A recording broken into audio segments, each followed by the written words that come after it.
My name is Rob, 32 years old, from Colorado, and I won $390 million in the state lottery. Nobody knew. Not my friends, not my coworkers, not even my family. So I decided to test them. I called pretending to be broke and desperate. My mom hung up on me. My brother called me a loser. But my little sister Ashley, she drove 200 miles with her last $500 to help me. Before I dive into how my life changed forever, let me know where you're watching from, and hit that like and subscribe button if you've ever wondered what you'd do with millions. Growing up in Boulder, Colorado wasn't exactly picture perfect. My childhood home was modest, a small 3-bedroom ranch-style house with fading blue paint that my dad swore he'd refresh every summer but never did. Our family was what polite society would call strained. My parents divorced when I was 10, and my relationship with my father deteriorated into occasional birthday calls and awkward Christmas visits. He moved to Arizona with his new wife, and we became more like distant acquaintances than father and son. My younger sister Ashley was my rock throughout those turbulent years. 3 years younger than me, she had this uncanny ability to find optimism in our fractured family situation. We'd spend hours building elaborate forts in the backyard, creating our own little world where parents didn't yell and bills didn't pile up on the kitchen counter. Ashley was the one who held my hand at night when Mom would cry herself to sleep after the divorce. "We have each other, Robbie," she'd whisper in the darkness. "That's all that matters."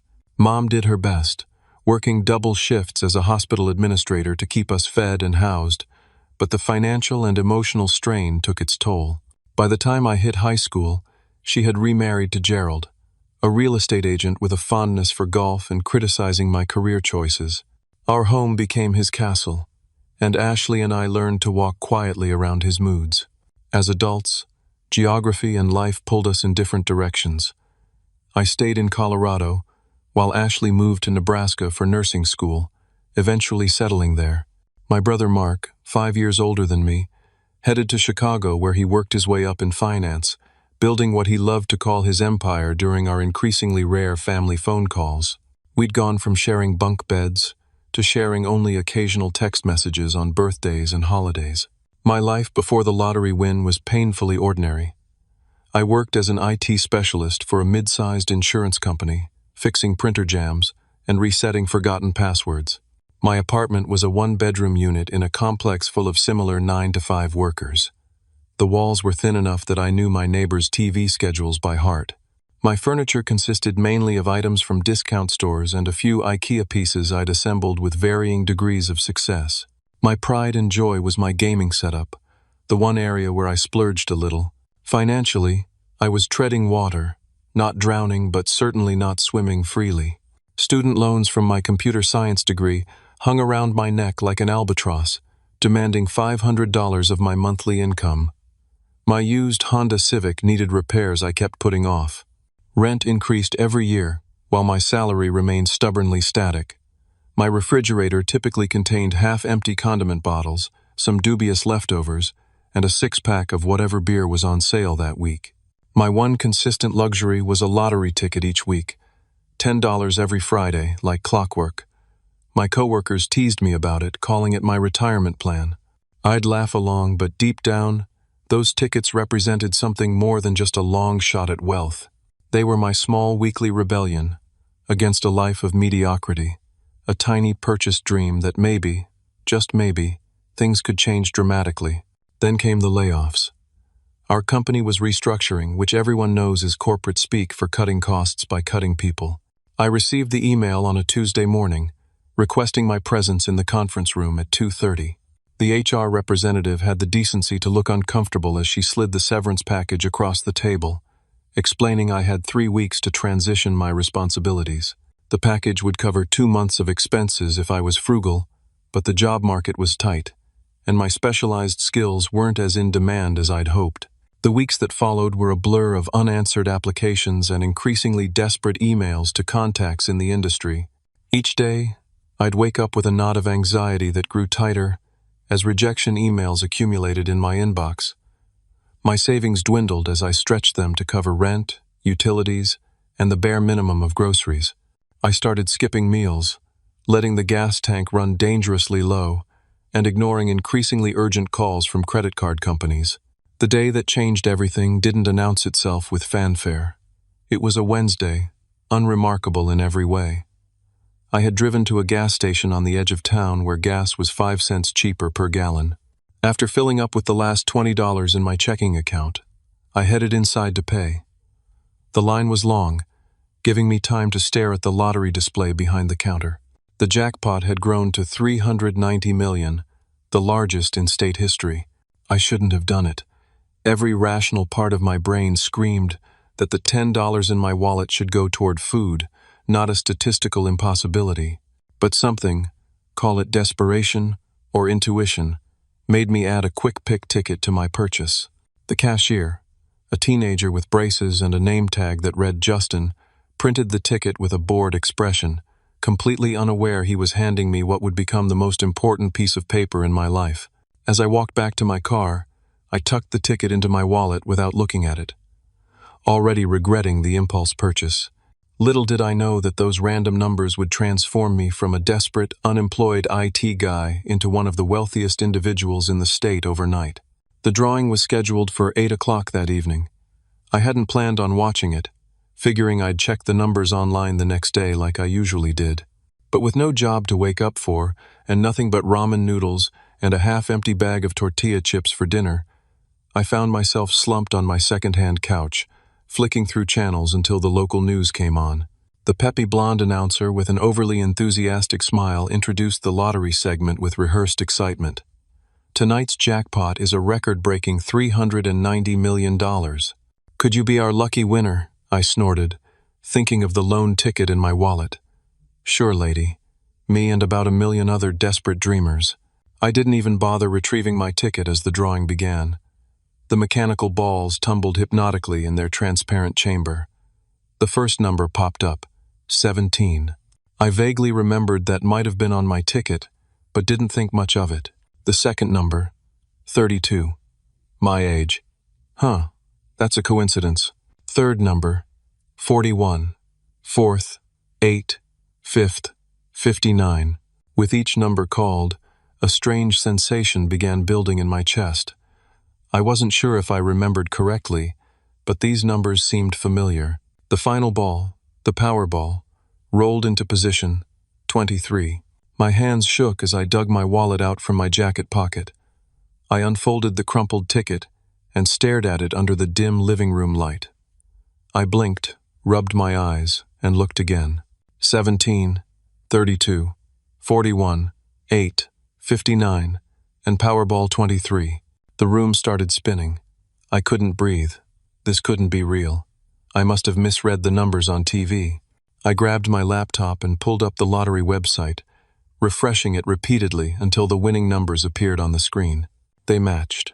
Every single one. No way. I whispered to my empty apartment. No freaking way.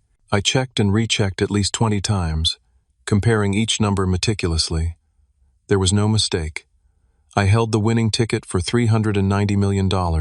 My legs gave out, and I sank to the floor, still clutching the ticket. My heart hammered against my ribs so violently, I genuinely worried I might be having a heart attack. Sweat beaded on my forehead despite the cool apartment. I started laughing, then crying, then both simultaneously in a concerning display of emotional whiplash. I couldn't sleep that night. How could I? Every time I closed my eyes, numbers danced behind my eyelids. I paced my small apartment, alternating between euphoric laughter and paranoid fears. What if someone broke in and stole the ticket? I hid it inside an old college textbook, then moved it to a sock, then taped it inside my toilet tank like I'd seen in some movie.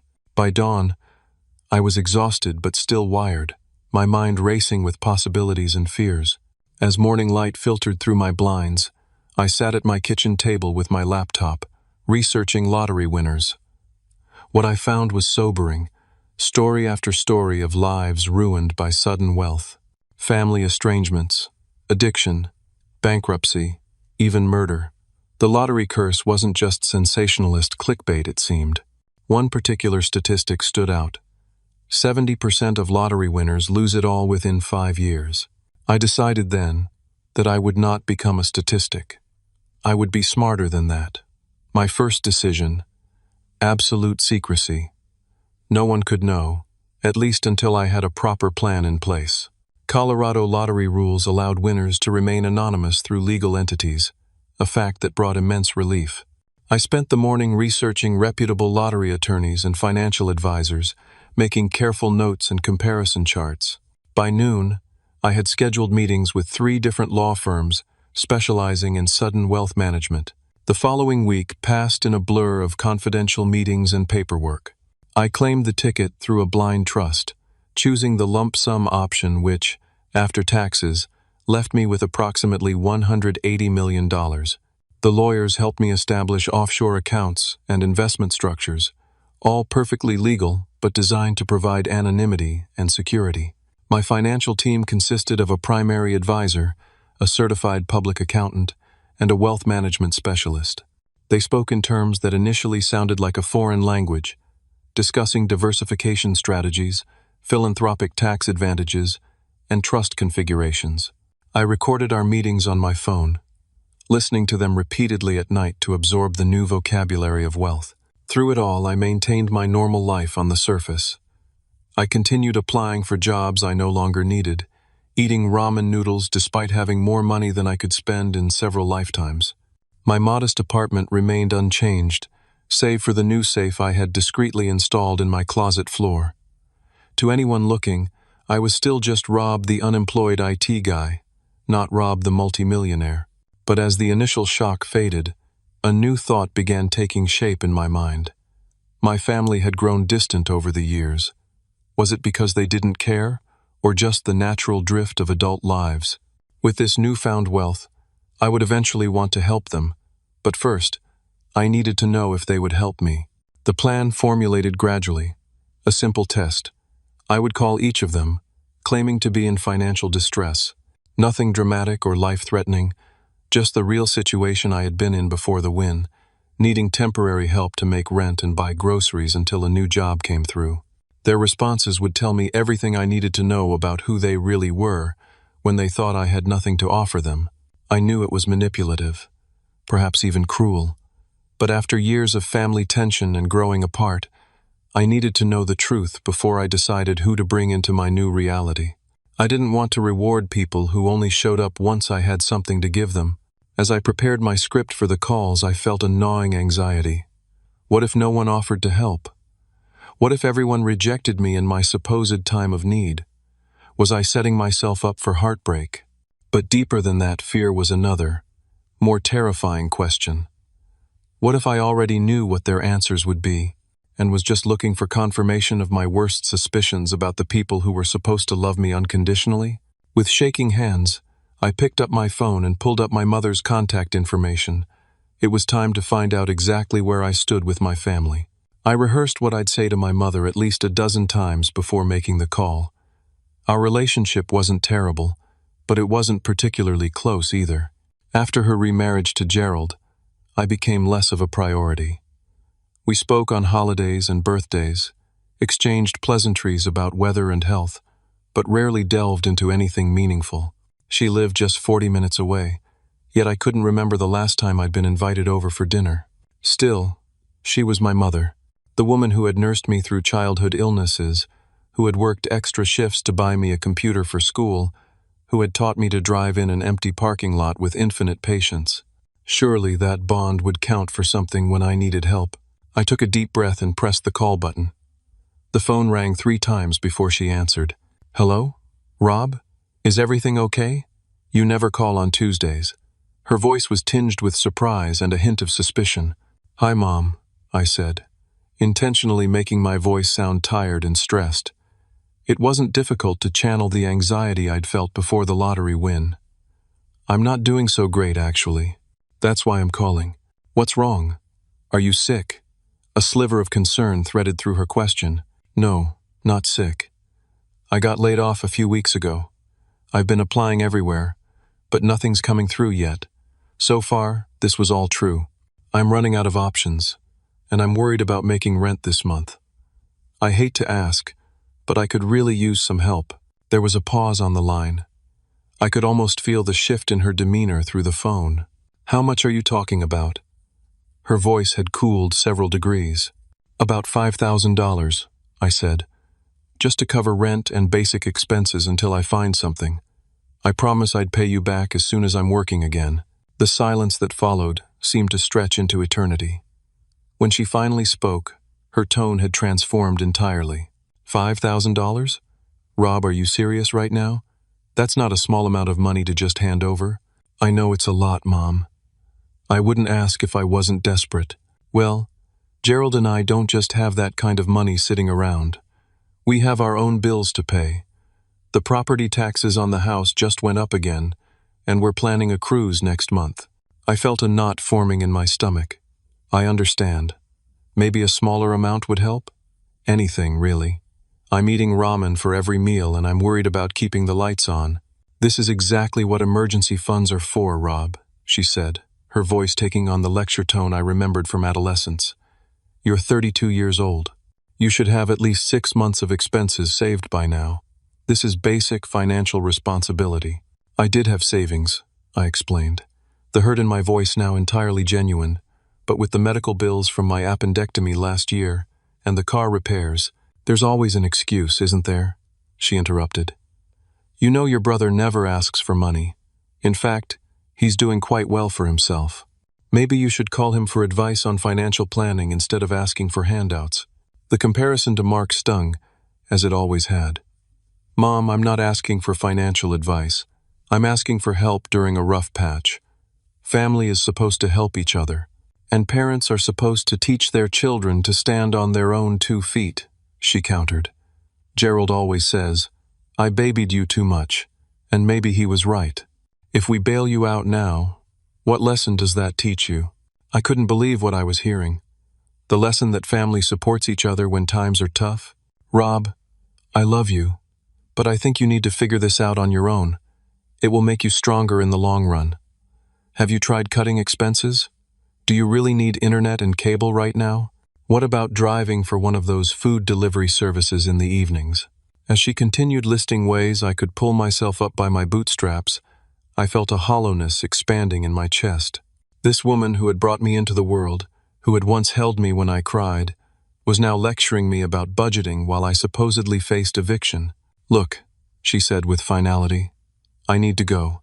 Gerald and I are meeting the Hendersons for dinner. Think about what I said about the delivery driving, and maybe call that recruitment agency on Maple Street. My friend Deborah's son found work through them. Before I could respond, she added, I need to run. Love you, bye. And then she hung up. I sat there with the phone in my hand, stunned. Not only had she refused to help, she hadn't even taken the time to truly listen or empathize. The dinner with friends was more important than her son potentially becoming homeless. Memories flooded back unbidden. My 10th birthday, when she'd left early to meet Gerald for drinks. My high school graduation, when she'd spent more time introducing her husband to her coworkers than celebrating my achievement. The time I had pneumonia in college, and she'd sent soup through a delivery service rather than coming to see me. Despite living just 30 minutes from campus, I realized with a sinking heart that this pattern had been established long ago. I had just been too loyal, too hopeful, to acknowledge it. In her hierarchy of priorities, I ranked somewhere below Gerald's golf schedule and dinner with the Hendersons. The pain was surprisingly acute. Even though I didn't actually need the money, the rejection cut deep.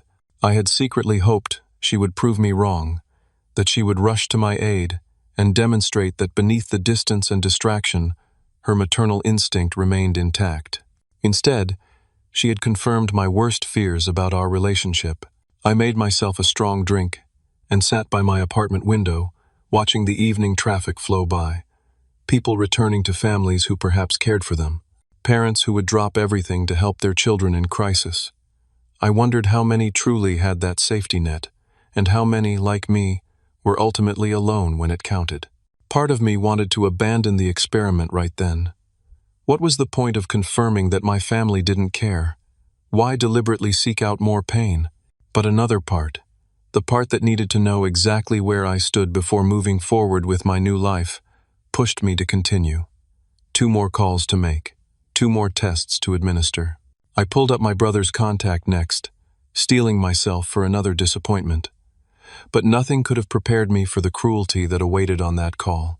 Mark and I had never been close, even as children. 5 years my senior, he had always viewed me as an annoyance rather than a brother.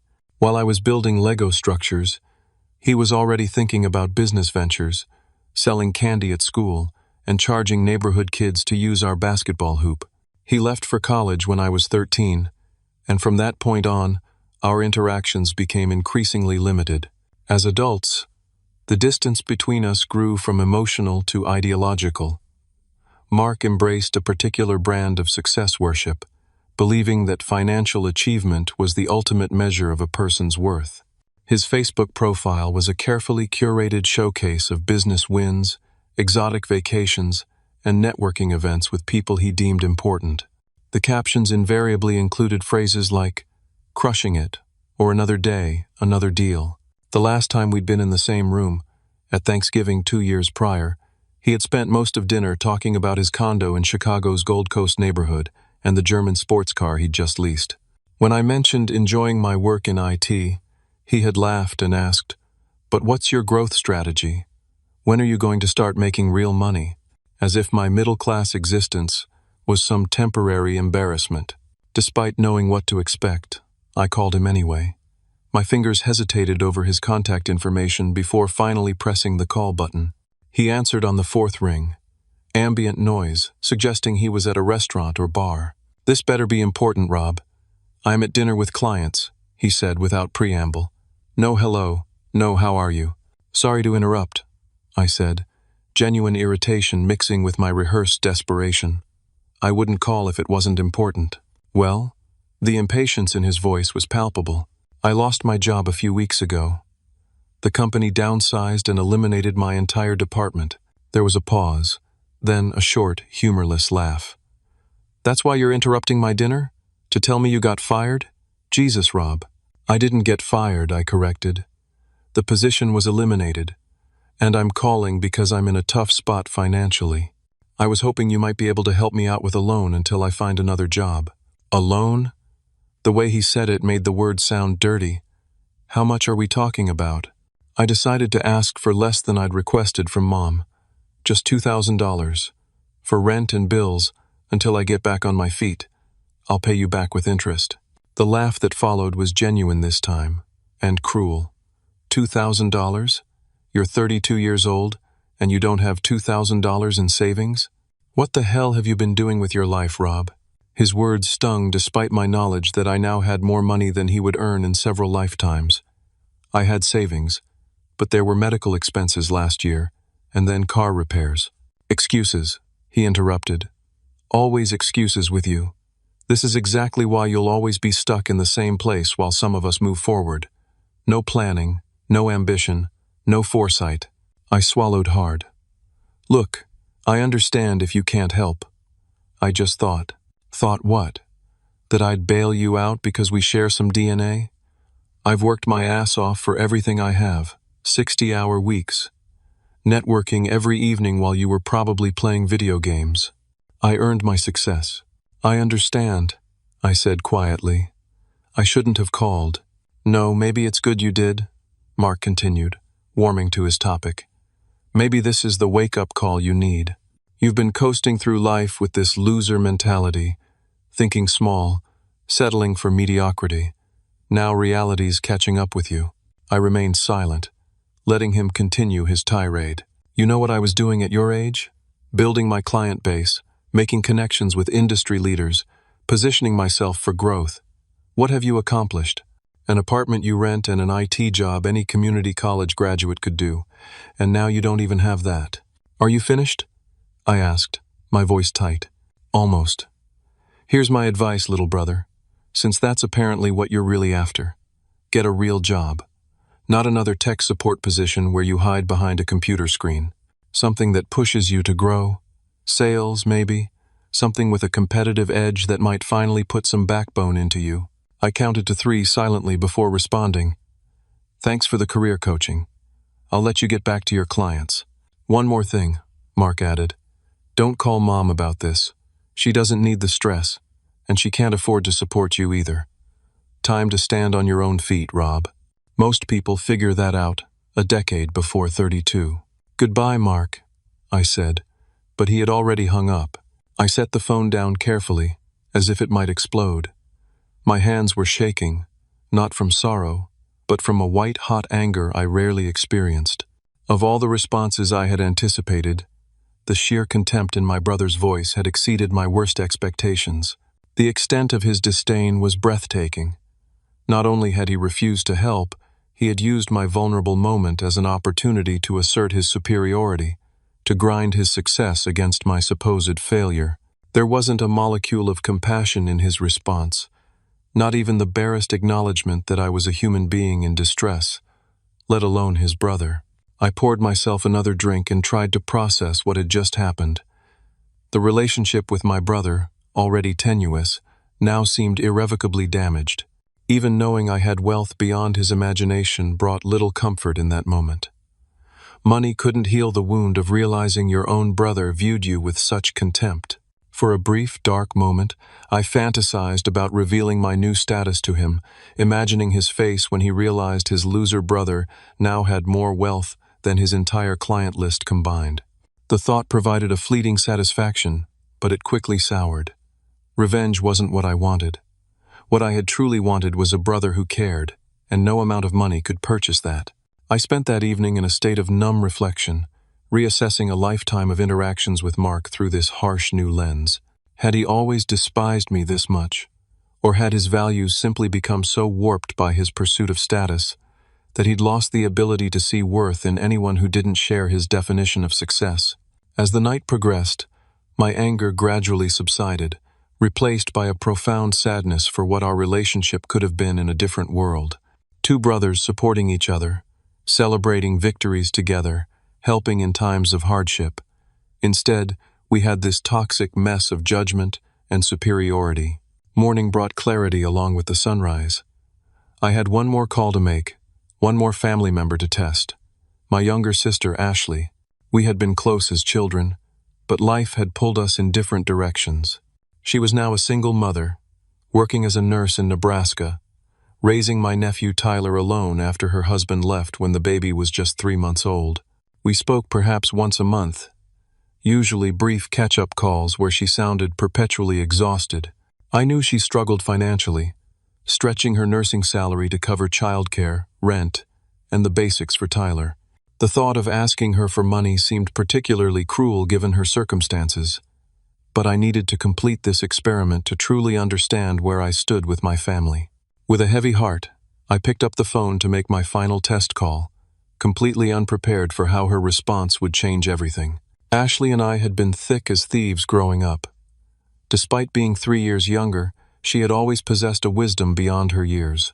When neighborhood kids teased me about my second-hand clothes, she was the one who made up elaborate stories about how our attire was actually from exclusive European designers. When our parents fought late into the night, she was the one who suggested we build blanket tents and tell ghost stories to drown out the shouting. After high school, Ashley had pursued nursing with characteristic determination, working night shifts at a diner to put herself through school. When she met Jeff at 22, it seemed like her hard work was finally paying off. He was a pharmacy technician with a kind smile and steady job. They married quickly, and Tyler arrived a year later. Then Jeff revealed his true colors: the business trips that grew more frequent, the unexplained expenses, the late-night calls he took in the bathroom with the shower running. By the time Tyler was celebrating his first birthday, Jeff had cleaned out their joint account and disappeared with his regional manager, leaving Ashley with nothing but a post-it note explanation and a mountain of hidden credit card debt he'd accumulated in their names. Since then, she had rebuilt her life brick by brick, moving to a smaller apartment, picking up extra shifts, and somehow maintaining her natural optimism despite it all. Our calls became less frequent as her schedule grew more demanding, but when we did speak, she never complained. She would share Tyler's latest milestone, or a funny story from the hospital, always steering the conversation away from her struggles. I stared at my phone for several minutes before finally calling her. This felt like the cruelest test of all. I knew she had little to give, yet I was about to ask anyway. My finger hovered over her contact photo, a candid shot from years ago showing her laughing while holding baby Tyler. Finally, I pressed call. My stomach knotted with guilt. Rob, what a nice surprise. Her voice, despite sounding tired, held genuine warmth. Background noises suggested she was at home, cartoons playing softly, probably for Tyler. Hey Ash, I said, forcing myself to continue with the script, despite my reservations. How are things? Oh, you know, the usual beautiful chaos. Tyler decided today that he only wants to wear his superhero cape, including to preschool. We compromised on cape over regular clothes. Small victories, right? She laughed, and I could picture her rolling her eyes affectionately. Sounds like he's got your stubborn streak, I said, smiling despite myself. Absolutely. Speaking of which, how's the job hunt going? Find anything promising yet? She asked casually. I paused, surprised. How did you know I was job hunting? Mom mentioned you got laid off when I called her last week. I tried texting you about it, but I figured you were busy with interviews and stuff. I didn't want to bug you. My heart sank. Not only had my mother known about my situation for a week, but she had discussed it with Ashley, and still refused to help when I called. The contrast made her rejection even more painful. Yeah, about that. I began, forcing my voice to sound defeated. It's not going great. I've applied everywhere, but nothing's coming through. I hate to even ask this, but I'm in a really tight spot financially right now. What do you need? Ashley asked immediately. No hesitation whatsoever. The directness of her response momentarily threw me off script. I'm behind on rent, and my landlord is threatening eviction. I just need enough to cover that, and some groceries until something works out job-wise. How much are we talking? I couldn't bring myself to ask for the amounts I'd requested from Mom or Mark. Even a few hundred would help. Anything, really. I'm just trying to keep my head above water right now. I get paid tomorrow, she said without pause. I can send you $500. It's not much, but it should help with the immediate stuff, right? The lump in my throat was suddenly very real. Ash, I can't take your money. I know things are tight with you and Tyler. Rob, stop it. You're my brother. If you need help, I'm helping. End of discussion. Her tone brooked no argument. I've been putting a little aside each month for emergencies, and this qualifies. But what about your emergencies? I asked, genuine concern overtaking my test. We're fine, she insisted, though I knew fine was a relative term in her world. Tyler's daycare expenses actually went down a bit when he started preschool, so there's a little breathing room in the budget. I knew this was almost certainly not true. Ashley had been stretching every dollar since Jeff left. The thought that she would dip into whatever meager safety net she had managed to create for herself and Tyler made my chest ache with guilt and gratitude. I don't know when I could pay you back, I said quietly. Did I ask for repayment? She countered. Look, I remember what it was like after Jeff left, when I couldn't make rent and was eating Tyler's leftover dinosaur-shaped chicken nuggets for dinner. You sent me money then, no questions asked. I had forgotten about that. It hadn't been much, maybe $700, all I could spare at the time. I had never expected or wanted it back. That was different, I protested weakly. How? Because I had Tyler. Being alone and scared doesn't hurt any less just because you don't have a kid. You helped me when I needed it. Now let me help you. I fell silent, overwhelmed by her generosity in the face of her own challenges. Actually, she continued, I have an idea. I have this weekend off. I could drive down and bring the money in person. It's only about 200 miles. Tyler would love to see his Uncle Rob, and honestly, I could use the change of scenery. Ash, that's a 4-hour drive each way. You can't do that with a 4-year-old. Tyler's a champion road tripper, and my car is running great since that repair last month. We'll leave early Saturday, stay the night if that's okay with you, and head back Sunday. I can bring some groceries too. I was genuinely speechless. Not only was she offering her last $500, but she was willing to drive 4 hours with a preschooler to deliver it in person and make sure I was okay. Are you still there? She asked after my prolonged silence. Yeah, I managed. I just don't know what to say. Say you'll clean your guest bathroom before we arrive, she teased. Tyler's in a phase where he needs to inspect every bathroom we encounter. It's weird but harmless. Despite everything, I laughed. It was so typically Ashley to diffuse an emotional moment with humor. The apartment's only one bedroom, I said. But I'll make up the couch for me, and you guys can take the bedroom. Perfect. We'll bring sleeping bags and make it an indoor camping adventure. Tyler will think it's the best thing ever. We finalized the details, agreeing to meet halfway at a diner in Grand Island for lunch before continuing to my place. After we hung up, I sat in stunned silence, the phone still warm in my hand. The contrast between Ashley's response and those of my mother and brother couldn't have been starker. Without hesitation, she had offered everything she could, despite having the least to give. While Mom spoke of her upcoming cruise and Mark bragged about client dinners, Ashley was ready to share her last $500 and drive for hours with a 4-year-old to deliver it personally. It wasn't just the offer of money.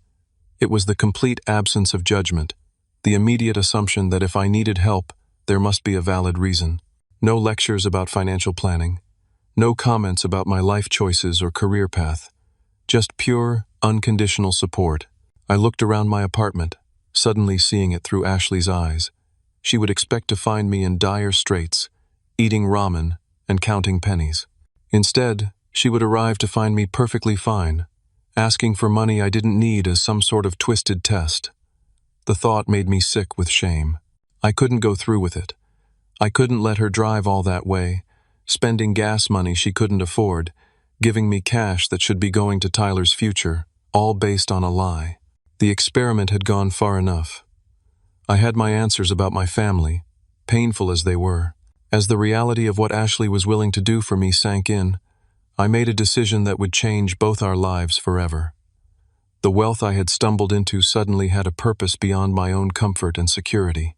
It was time to reveal the truth, at least to the one person who had proven worthy of it. I woke up early Saturday morning with a knot of anxiety in my stomach. Ashley and Tyler would be meeting me at the Countryside Diner in Grand Island at noon, the halfway point between our homes. I had barely slept, rehearsing what I would say, how I would explain my deception without losing her trust forever. The drive gave me too much time to think. What if she was furious about the test? What if she felt manipulated and wanted nothing to do with me or my money? I had judged our mother and brother harshly for failing my test, but perhaps my administering it at all made me worse than either of them. I arrived at the diner 30 minutes early and claimed a booth by the window to watch for her car. The place was exactly what you'd expect. Vinyl booth slightly cracked with age, waitresses who called everyone honey, and the smell of coffee and bacon permeating everything. I ordered coffee and waited, nervously shredding a napkin into confetti. At exactly noon, I spotted Ashley's faded blue Corolla pulling into the parking lot. Even from a distance, I could see Tyler's car seat in the back, his little head barely visible above the window line. Ashley emerged from the driver's side looking exhausted. Her hair was pulled back in a messy ponytail, and she wore the same Denver Broncos sweatshirt she'd had for years. She helped Tyler out of his car seat, adjusted his small backpack covered in dinosaurs, and took his hand as they walked toward the entrance. My heart clenched at the sight. She had driven 200 miles with a 4-year-old, on her only weekend off, to bring me money she couldn't spare. All because I had lied about needing help. The bell above the door jingled as they entered. Tyler spotted me first, his face lighting up with recognition. "Uncle Rob," he shouted, breaking free from Ashley's hand to run toward me. I slid out of the booth just in time to catch him as he launched himself into my arms. "Hey, buddy, look how big you've gotten," I said, genuinely amazed at how much he'd grown since I'd last seen him at Christmas. Ashley approached more slowly, and I could see the dark circles under her eyes more clearly now. She'd tried to hide them with makeup, but the 4-hour drive had worn through her concealer. "You look good for someone supposedly living on ramen," she said with a tired smile, giving me a hug. "I was half expecting to find you gaunt and desperate." Guilt surged through me anew. "Ash, we need to talk," I said quietly as we slid into the booth. "But let's order first. You guys must be starving." Tyler needed no prompting, immediately informing the waitress that he wanted chocolate chip pancakes and chocolate milk, because it's a special trip to see Uncle Rob. Ashley ordered just a coffee, but I insisted she get a proper meal too. Eventually, she relented and ordered the farmer's breakfast. While Tyler colored the children's menu with crayons provided by the waitress, I tried to formulate how to begin my confession.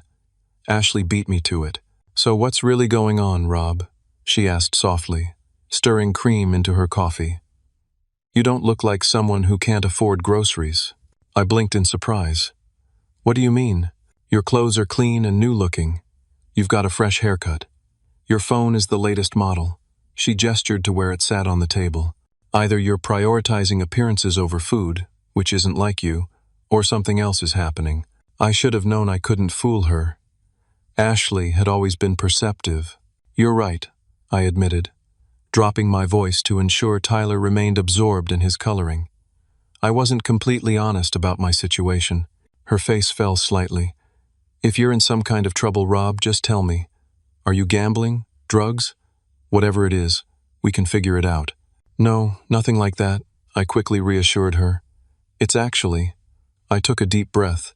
"I need to show you something, but not here. After we eat. Can we go somewhere more private to talk?"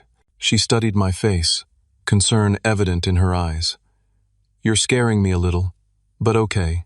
We made it through the meal with forced normalcy, focusing on Tyler's animated stories about preschool and dinosaurs. Ashley kept shooting me questioning glances, but respected my request to wait. When the check came, I insisted on paying despite her protests. "There's a park across the street," I suggested as we exited the diner. "Tyler can play on the playground while we talk." Once Tyler was happily climbing on the jungle gym within our line of sight, Ashley and I sat on a nearby bench. The fall air was crisp, leaves crunching under our feet. "Okay, spill it," she said. "What's going on that you couldn't tell me over the phone or in the diner?" I pulled out my phone and opened a secure folder, then handed it to her. On the screen was a news article with the headline, "Anonymous Winner Claims, $390 Million Lottery Jackpot." She glanced at it, confused. "What does this have to do with you needing money?" "Read the date," I said quietly. Her eyes widened as she noted the article was from 3 weeks ago. She looked up at me, comprehension slowly dawning on her face. "Rob, are you saying?" I nodded. "I won the lottery, Ash. I'm the anonymous winner." She stared at me in disbelief, then back at the phone, then at me again. $390 million? That's not possible." "It is possible, and it happened." I pulled out my wallet and removed a folded document, handing it to her. It was a bank statement showing a balance with more zeros than she had likely ever seen in one place. Her hands trembled as she held the paper. "I don't understand. If this is true, why would you call me asking for money?" This was the hardest part. I took a deep breath and told her everything.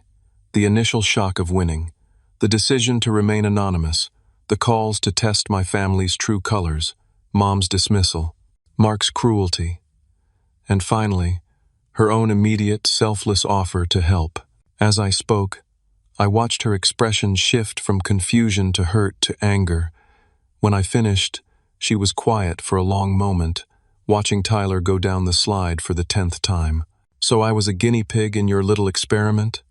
she finally asked, her voice unnervingly calm. "Yes," I admitted. "And I'm so sorry, Ash. I know it was manipulative and unfair." "Unfair doesn't begin to cover it, Rob. I was worried sick about you. I withdrew my entire emergency fund. I called in a favor to get this weekend off. I drove 4 hours with a cranky 4-year-old. All because you wanted to test me?" The hurt in her voice cut deeper than any anger could have. "I know," I said softly. "There's no excuse good enough for what I did. But when Mom hung up on me, and Mark called me a loser, I started to wonder if anyone in our family actually cared about me beyond obligation. Then you offered everything you had without hesitation, and I realized I couldn't go through with it. I couldn't let you give me your last $500 based on a lie." She was quiet again, watching Tyler chase another child around the playground. "Did you really think I wouldn't help you?" she finally asked, and the vulnerability in her question broke my heart. "No," I said honestly. "Deep down, I knew you would. I just didn't expect how much you would be willing to sacrifice. It humbled me, Ash. And it made me realize that this money gives me a chance to help the one person who's always been there for me. She turned to look at me directly. Is that what this is about? You want to share your winnings with me because I passed your test? Not because you passed a test, I clarified. Because you reminded me what family is supposed to be. You were willing to give me everything you had when you thought I had nothing. That's not something I can ignore or forget. She shook her head. I don't want your lottery money, Rob. I don't want to be a charity case. It's not charity, I insisted. And I'm not suggesting I just hand you a check, though I would if that's what you wanted. I'm talking about setting up a college fund for Tyler, buying you a house so you don't have to worry about rent increases every year, creating a foundation together to help single parents like you who are struggling. This isn't about passing a test or earning a reward. It's about me finally being able to support you the way you've always supported me. Tears welled in her eyes. I'm still mad at you for lying, she said, but her voice had softened.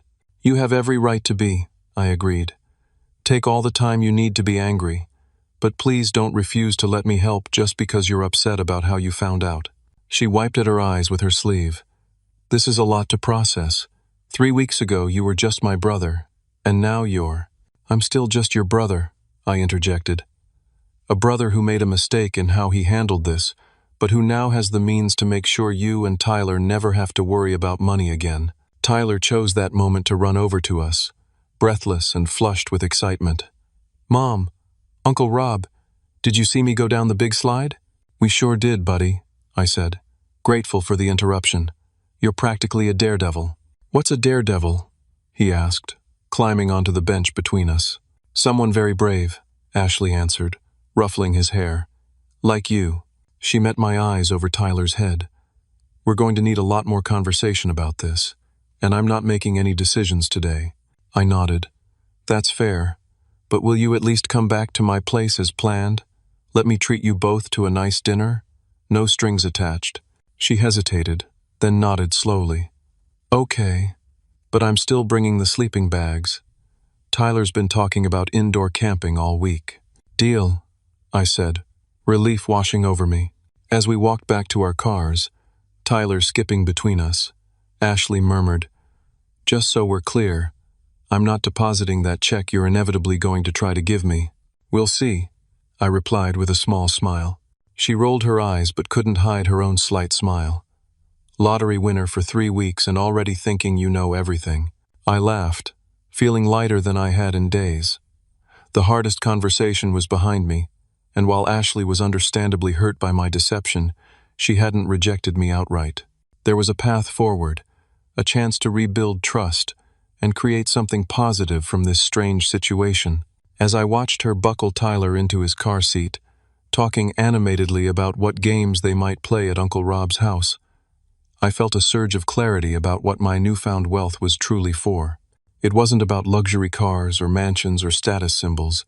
It was about creating security for the people who mattered. And in my case, that list had become very short indeed. 6 months passed in what felt like the blink of an eye.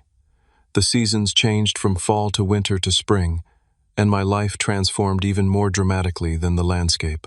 The modest apartment was gone, replaced by a spacious but not ostentatious house in a quiet neighborhood with excellent schools.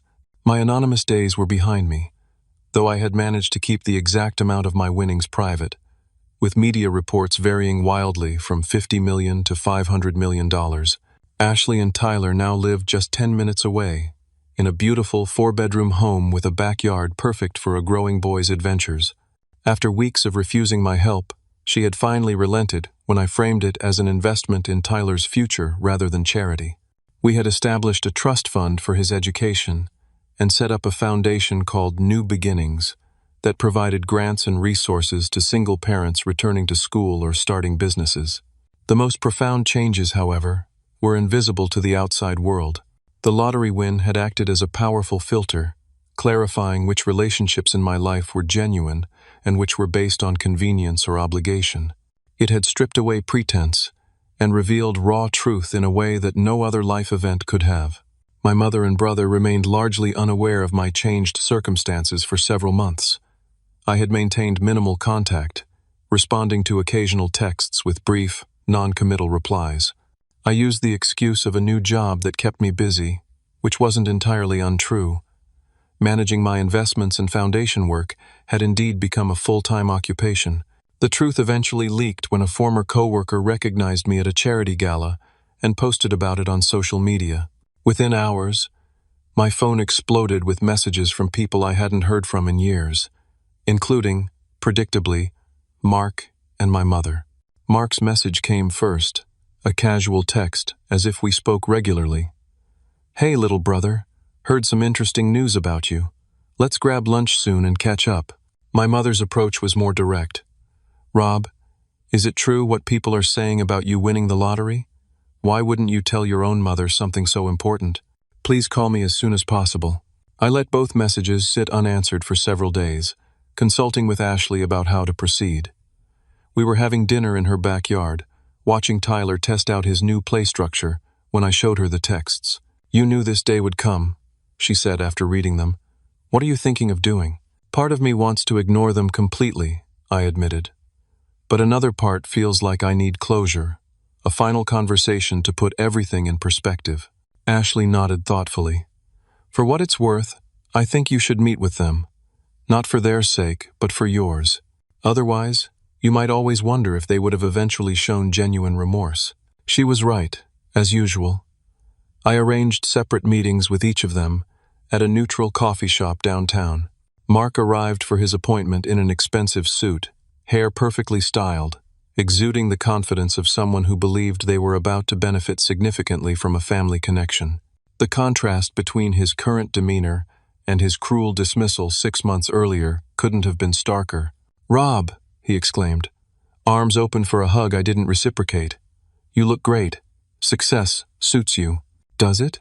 I asked coolly, gesturing for him to sit.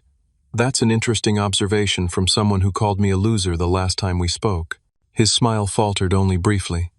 "About that. I was under a lot of pressure with work. Didn't handle that conversation well. But water under the bridge between brothers, right? Is it?" I sipped my coffee. "Tell me, Mark, if I called you today saying I needed $2,000, what would your response be?" His laugh was uncomfortable. "Well, obviously that would be unnecessary now, given your circumstances. But hypothetically," I pressed, "if our situations were reversed and you had lost everything tomorrow, would you feel comfortable calling me for help after the way you spoke to me?" He shifted in his seat. "Look, Rob, we both said things we didn't mean. Family is family. We should be supporting each other now that things are looking up for you." "Supporting each other?" I repeated slowly. "Like when you called me a loser with no backbone who would never amount to anything?" His face flushed. "I'm trying to apologize here." "Are you?" "Because it sounds more like you're trying to establish a relationship with my bank account." The conversation deteriorated from there, ending with Mark storming out after I made it clear that, while I wouldn't hold a permanent grudge, I also wouldn't be financing his lifestyle or business ventures. His parting words about family loyalty rang particularly hollow given our history. My mother's approach was different, but equally transparent. She arrived with tears already primed, launching into a speech about how worried she had been when I lost my job, how she had been just about to call with an offer of help when I stopped responding to her messages. "Mom," I interrupted gently, "we both know that's not true. I called you explicitly asking for help, and you hung up on me to go to dinner with the Hendersons." Her face crumpled in what appeared to be genuine remorse. "I was wrong, Rob. I've had a lot of time to think about it, and I failed you as a mother. I let Gerald's attitudes about money and independence influence how I treated my own son." There was something almost convincing in her contrition, a flash of the mother I had known before she became so concerned with appearances and her second husband's opinions. For a moment, I felt a flicker of hope that perhaps there was something salvageable in our relationship. Then she continued, "I was hoping we might be able to start fresh. Gerald and I have been thinking about downsizing anyway, and with your new situation, perhaps you could help us find something more suitable for retirement.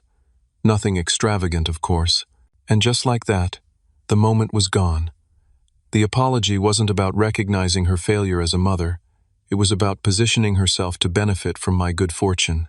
The pattern that had defined our relationship for years remained unchanged, Only the specific requests had been upgraded to match my new financial status. I declined to fund her retirement upgrade but offered something different. Family counseling, a chance to rebuild our relationship on healthier terms, if she was genuinely interested. Her lukewarm response told me everything I needed to know about her priorities. These conversations, painful as they were, provided an unexpected gift: freedom from obligation.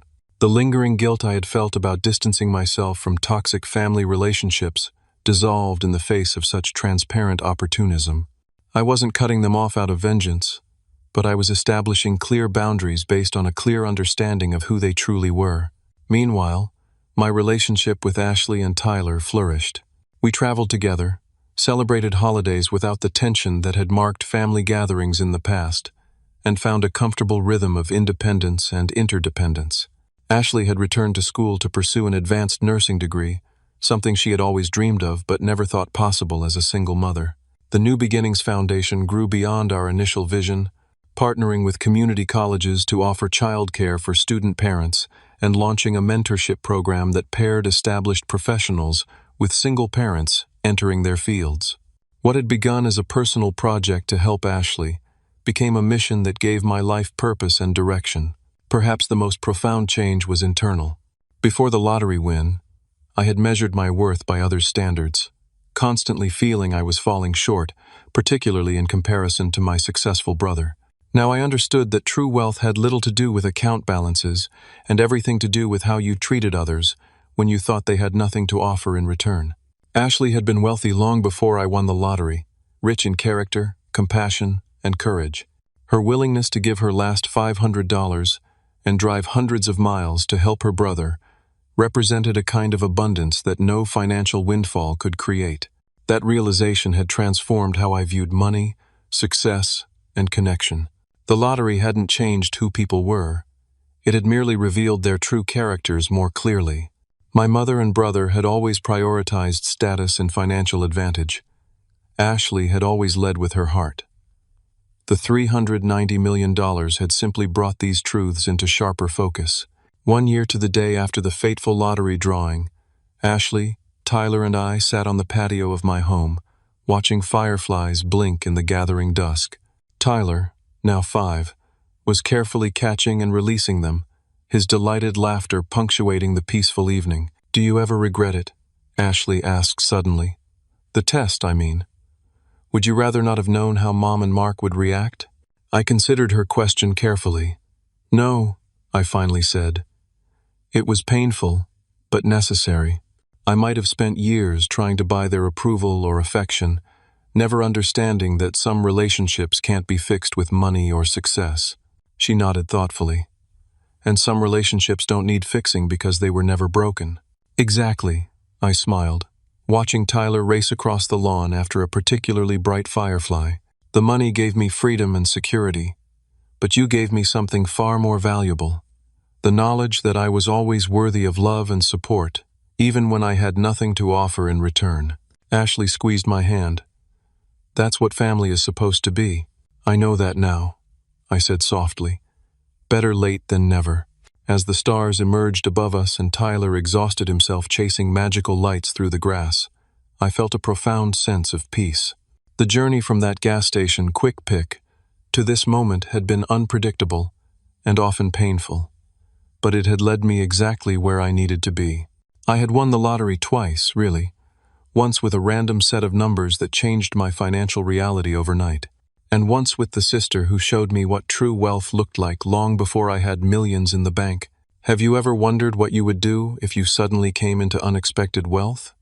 Would you tell everyone or keep it to yourself? If you've enjoyed this story, please hit that like button and subscribe to hear more real-life experiences. Share in the comments what you think you'd do first if you won the lottery tomorrow. Would you test your relationships like I did, or would you take a different approach? Thank you for listening to my story, and remember that sometimes life's most valuable lessons come wrapped in the most surprising packages.